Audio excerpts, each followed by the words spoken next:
Hey mister Walim is here. आप लोगों ने देखा कि भाई यहाँ पर शाइस्ता का बाप बहुत ही ज्यादा गुस्से में है। नेक्स्ट एपिसोड में क्या करने वाला है, क्या जान से मार देगा या क्या हरकत हो सकती है इसकी जो बड़ी होगी इंटरेस्टिंग। रबिया की क्या ज्वाइनिंग हो पाएगी या नहीं, अगर होगी ज्वाइन तो किस तरह से, क्योंकि हाइट से उसको डर लगता है। इस ड्रामे के कुछ इंटरेस्टिंग फैक्ट्स, कुछ फनी पॉइंट्स और एक ऐसी बात जो मुझे लेटेस्ट एपिसोड में बिल्कुल भी अच्छी नहीं लगी, इन सभी क्वेश्चंस के आंसर मैं आज के इस वीडियो में करने वाला हूं। फिर जो नए लोग आए मेरे चैनल पर जल्दी से दबा दें सब्सक्राइब का बटन, बना लो जैसे कहते हैं इंस्टाग्राम पे फॉलो @वालिम, क्योंकि आपके सभी क्वेश्चंस के आंसर मैं वहां पर करने वाला हूं। वीडियो कर दे जैसे लगता है हम स्टार्ट कर सके बहुत ही सुपर डुपर रिव्यू। तो चलिए आगे बढ़ते हैं।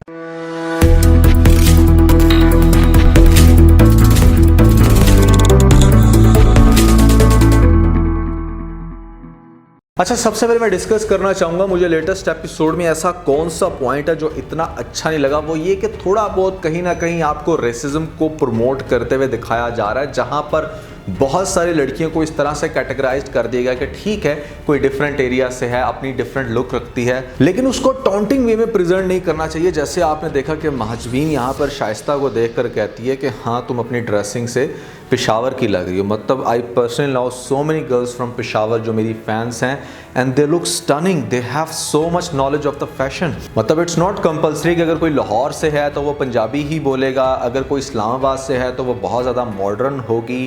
पाकिस्तान के ठीक है डिफरेंट एरियाज़ के अंदर लड़कियां एक रुझान रखती हैं, कहीं पे ज़्यादा फैशन का कहीं पे कम, लेकिन समहाउ हर जगह पर हर तरह की लड़की मिलती है। तो कहीं ना कहीं मेरे ख्याल से आप लोगों ने ट्रिगर कर दिए ये सीन दिखा के पेशावर वाली लड़कियों को कि जैसे शायद उनकी तो लुक सिर्फ इस तरह की है या उनको फैशन की नो हाउ नहीं है, जो कि मेरे ख्याल से थोड़ा सा इरिटेटिंग हो सकता है कुछ गर्ल्स के लिए। इन लोगों को अपने सब्जेक्ट पे ही फोकस करना चाहिए विच इज़ आर्मी, और उसके लिए आपको बहुत सारे इंटरेस्टिंग फैक्ट्स इस ड्रामे के अंदर देखने को मिलते हैं। अच्छा, मेरा आप सब लोगों से क्वेश्चन है वो ये कि इस ड्रामे के अंदर आप लोगों को सबसे इंटरेस्टिंग कैरेक्टर कौन सा लगता है। हमें लेटेस्ट एपिसोड में एक नया कैरेक्टर भी देखने को मिला जो कि दाना नीर यहाँ पर प्ले कर रही हैं सिद्रा का।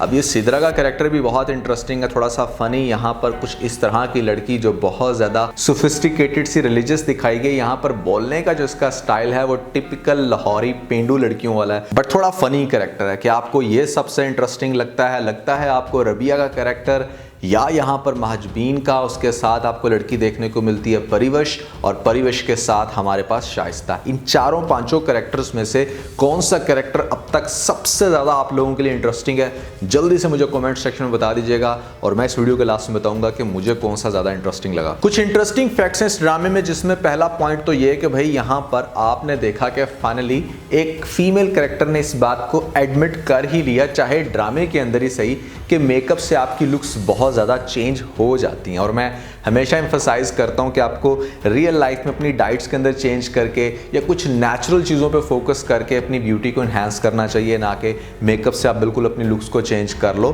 तो एटलीस्ट कहीं पर तो किसी लड़की ने एडमिट किया कि हाँ मेकअप से तो कोई भी लड़की जो है वो बदसूरत से बदसूरत ही क्यों ना हो प्यारी लगना शुरू हो जाती है। बेसिकली वो बदसूरत होती ही ओवर मेकअप करने की वजह से अपनी स्किन को बर्बाद कर लेती हैं, जिसको मैं बिल्कुल भी प्रमोट नहीं करता। आपने एपिसोड में देखा होगा कि यहाँ पर लड़कियां चुगली भी कर रही हैं। एक फैक्ट दिखाया गया कि हाँ जहाँ पर 4-5 लड़कियां इकट्ठी हो जाएं वो अपनी नेचर से बाज नहीं आती। परिवश जो है यहाँ पर वो कह रही है कि वो तुम्हें टॉन्ट कर रही है, बददुआएं दे रही है। कभी एक कैरेक्टर दूसरी कैरेक्टर को ये कह रहा होता है कि वो तुम्हें घूर रही है, क्यों घूर रही है। So boys usually don't do kind of stuff and that is huge difference you can see in the drama, कि यहाँ पर लड़कियों के नेचर को बड़े अच्छे से प्रमोट किया गया, जो कि डेफिनेटली आगे जाके with the passage of time change होगा। लेटेस्ट एपिसोड में मुझे सबसे ज़्यादा जो इंटरेस्टिंग सीन लगा वो ये कि जहाँ पर महजबीन कभी कमरे को देख के कहती है कि क्या यहाँ पर सब रहेंगे, कभी वॉशरूम उसको बहुत छोटा लग रहा होता है, तो ऐसे में पीछे जो काम करने वाली वो कहती है FOJ मौज नहीं, that was hilarious. I just love that scene, बहुत ही ज़्यादा फनी था। और बिल्कुल फौज के मतलब अभी तो स्टैंडर्ड्स फिर कुछ बेहतर हो गए हैं, जहाँ पर आप लोगों को एक थोड़ा लिविंग स्टाइल मिलता है, उन लोगों की बहुत अच्छे रूम्स और इस तरह से आप लोगों की नेचर के अकॉर्डिंग थोड़ा सा पंप करके रखते हैं। बट इससे पहले मुझे अच्छे से याद है कि हमारे ख़ानदान में जो लोग फ़ौज में रह के आ चुके हैं वो अभी ये ड्रामा देखते हैं तो वो कहते हैं कि यार क्या इतनी ज़्यादा फैसिलिटीज़ आ गई हैं वहाँ पे। Basically when you talk about army, so that is itself a rigid job, जहाँ पर आपको रिजिड पर्सनालिटी बनना है, क्योंकि खेतों में या मैदान जंग में वहाँ पर कोई रूम्स, कोई टॉयलेट्स नहीं होते। वहाँ पर सिर्फ आपकी बॉडी कितना बर्दाश्त कर सकती है, दुश्मन का कैसे मुकाबला कर सकती है, वही चीज़ काम आने वाली है। इसलिए वो आपको प्रैक्टिकली उस लाइफ के अंदर रखते हैं जहाँ पर आपको हर तरह की हार्डनेस दिखाई जा सके और उसको कैसे फेस करना है, कैसे टैकल करना है, ये आपको सीखने को मिले। रेसिज्म की जहाँ पर मैं बात कर रहा था कि बहुत सी लड़कियाँ ट्रिगर हो रही हैं, मेरे इनबॉक्स में बहुत सारी इस्लामाबाद से लड़कियाँ जिन्होंने मुझे मैसेज करके कहा कि भाई जैसा एटीट्यूड महाजबीन का दिखाया जा रहा है, वो literally don't have that type of attitude. Again मैं कहूँगा कि लड़कों को तो फिर आप कैटेगराइज करके दिखा देते हो तो वो इन चीज़ों पे इतना गौर नहीं करते, लेकिन लड़कियां बहुत ज़्यादा ट्रिगर हो रही हैं। काश मैं आप लोगों को उनके मैसेजेस दिखा सकता, जितने बड़े बड़े डिटेल्ड मैसेजेस करके ये बात वो कह रही होती हैं कि हम ऐसी नहीं हैं, हमें इस चीज़ का पता है, उस चीज़ का नहीं। सो मतलब कहने का ये कि मैं सबका एक कलेक्टिव आप लोगों को फीडबैक दे रहा हूँ, एक रिस्पॉन्स शो करा रहा हूँ कि लड़कियों को ये चीज़ पसंद नहीं आ रही। I think they should stick to the army thing. Mahjabeen ने लेटेस्ट एपिसोड में कहा कि मैं इंटरमिटेंट फास्टिंग कर रही हूँ, मैं ब्रेकफास्ट नहीं करती। तो बहुत सारे लोग हैरान होंगे कि what is that intermittent fasting. तो भाई इसमें बेसिकली होता ये है कि जहाँ पर आप लोगों के कुछ आवर्स होते हैं, जैसे आप कह लो कि 12 to 16 आवर्स, कुछ लोगों के केस में तो 20 आवर्स की भी इंटरमिटेंट फास्टिंग होती है, जहाँ पर ये लोग सिर्फ पानी पीते हैं, उसके अलावा दूसरा खाना नहीं खाते और बस खाना दिन में एक दफ़ा ही खा रहे होते हैं या 2 टाइम्स खाते हैं। तो उसका फ़ायदा बेसिकली ये होता है कि आप वेट लूज बहुत तेज़ी से कर लेते हो। ट्राई करना इसको, काफ़ी अच्छी चीज़ है। नेक्स्ट जो फैक्ट है जिसको मैं डिस्कस करना चाहूँगा वो ये कि ये कहना कि मैं तो 2-2 पराठे खा के इतना भागती हूँ, ये बिल्कुल 100% ट्रू है। मैंने देखा नॉर्दर्न एरियाज़ में वहाँ पे लड़कियों की खुराक अच्छी खासी है जो वहाँ की लोकल हैं, और वो ऐसे ऐसे काम करती हैं कि मतलब वो बॉयज़ नहीं कर सकते। तो इट रियली डिपेंड्स कि आप किस एरिया में रहते हो, आपका क्या लाइफस्टाइल है। पाकिस्तान में यहाँ पर लाहौर, कराची, इस्लामाबाद के पोश एरियाज़ में हम लोग कोई इतना सा भी खा ले तो बहुत ज़्यादा डल हो जाते हैं। रीज़न उसके पीछे यही होती है कि हमारी कोई फिजिकल एक्टिविटी नहीं है, हम लोगों ने बस बैठे रहना है या टीवी के आगे या फिर ऑफिस में भी जाके बैठ जाना है। अगर हम जिम जाके 10 मिनट ट्रेडमिल के ऊपर चल लें तो हमें ऐसा लगता है कि जैसे हमने पता नहीं कितनी एक्सरसाइज कर ली है। भाई वो 10 मिनट की वॉक जो आप ट्रेडमिल के ऊपर करते हो उसके साथ कैसे मुकाबला कर सकती है जो लड़कियां लड़के नॉर्दर्न एरियाज़ में रियल लाइफ में पहाड़ों पर चढ़ते हैं और काफ़ी ज़्यादा हाइकिंग करते हैं। तो उनकी फिजिकल बॉन्ड स्ट्रक्चर सब कुछ हम लोगों से ना बहुत ज़्यादा स्ट्रॉन्ग है। Now moving forward let's discuss कि भाई यहाँ पर शाइस्ता कबाब क्या करने वाला है। बहुत ही ज़्यादा तैश में आ जाएगा नेक्स्ट एपिसोड में, जब घर में बैठी दादी जो बहुत ज़्यादा सुराग लगा रही है इस चीज़ का कि शाइस्ता कहाँ गई।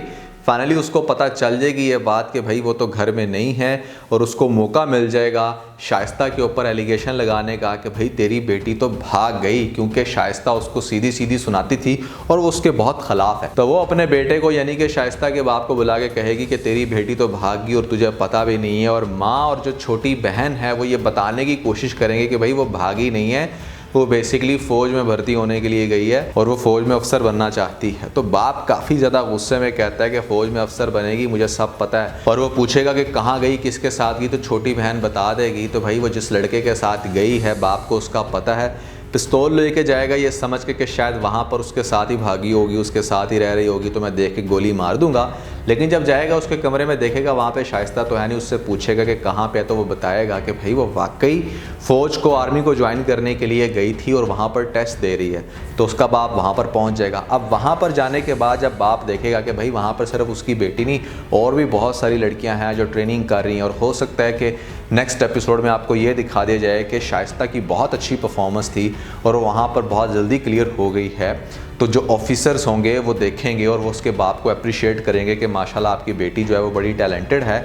तो ये चीज़ उसके बाप को बहुत ज़्यादा पंप करेगी और वो अपनी बेटी को बजाय गोली मारने के वहाँ पर प्यार दे के आएगा। या वो लड़की जब घर रहेगी तो अपने बाप से रिक्वेस्ट करेगी कि पापा मैंने बहुत मेहनत की है, मुझे प्लीज़ आप एक चांस दे, मैं कभी भी आपकी नाक जो है वो गिरने नहीं दूंगी। तो ये सारी बातें जब शाइस्ता करेगी तो बाप जो है वो बिल्कुल उसको अलाउ कर देगा, जो कि बड़ा मुश्किल होता है इस एरिया में रहने वाली लड़कियों के लिए। लेकिन एक अवेयरनेस देने की कोशिश की जा रही है ना इस ड्रामे के ज़रिए कि भाई आप लोग जाके देखो तो सही एटमॉस्फेयर में, ज़रूरी तो नहीं है कि वहाँ पर अगर बॉयज़ हैं तो ज़रूरी कुछ गलत ही हो रहा होगा। बाप को बच्चे की ख्वाहिश सुनने के बाद जाके कोई भी इंस्टीट्यूट है, यूनिवर्सिटी है, या वो किसी चीज़ को ज्वाइन करना चाह रही है, वहाँ पर फिज़िकली जाके देखे, उसके बाद डिसाइड करे। ये जो खुद से मेंटालिटी बना रखी है ना हमारे पेरेंट्स ने कि नहीं बस ये तो बुरा ही है, ये चीज़ नहीं होनी चाहिए। और इस ड्रामे की ये चीज़ मुझे बहुत अच्छी लगती है कि यहाँ पर ना आपको स्टेप बाय स्टेप सिखाया जा रहा है, बताया जा रहा है कि आपको किस तरह से ज्वाइन करना है, किस तरह से अपने आप को मोटिवेट करना है, कहाँ जाके कौन सा टेस्ट देना है,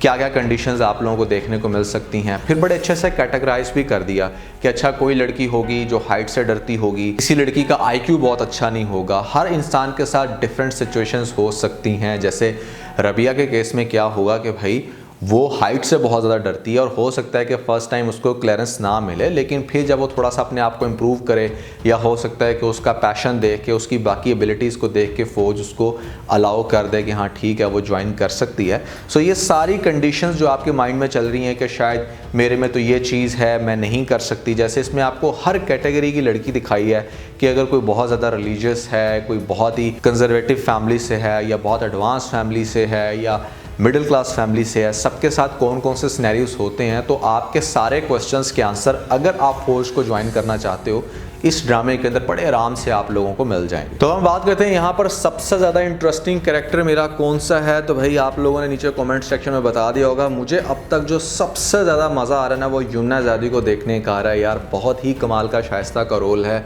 बहुत ही कमाल की एक्टिंग है, बड़ी पैशन से ही अपना काम करती है।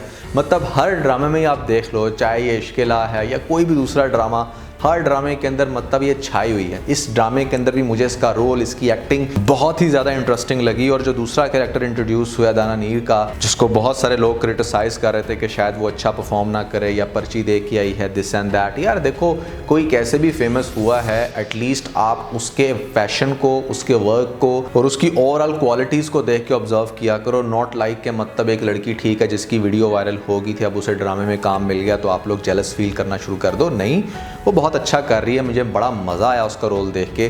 जो उसका एक स्पेशल टीज़र था वहाँ पर भी वो बहुत ही कमाल की एक्टिंग कर रही है। सो होपफुली इस ड्रामे के अंदर बहुत ज़्यादा इमोशनल और इंटरेस्टिंग जान पैदा करेगी, जो कि किसी एक कैरेक्टर को ज़रूर करनी चाहिए। हर कैरेक्टर एक बड़े सोफिस्टिकेटेड मैनर से आया, बट दिस इज़ समथिंग जो एक बड़ी डिफरेंट सिनेरियो में आपको दिखा देगी, जिसका कोई बैकग्राउंड नहीं दिखाया गया। तो ये एक बड़ा इंटरेस्टिंग कैरेक्टर हो सकता है। तो भैया ये रहा मेरा ओवरऑल फीडबैक। आप लोगों को कैसा लग रहा है सिंपैहन ड्रामा, ज़रूर बताइएगा नीचे मुझे कमेंट सेक्शन में। अगर मैं आप लोगों को 2021 के 5 ऐसे ड्रामे रेकमेंड करूं जो आपके दिल को छू जाएंगे और आपको लाजमी देखने चाहिए, अगर इनमें से कोई ड्रामा आप लोगों ने मिस करा दिया है तो ऊपर आप लोगों को लिंक मिल जाएगा, जल्दी से लिंक पे क्लिक करके वीडियो देख के अपना फीडबैक ज़रूर दीजिएगा।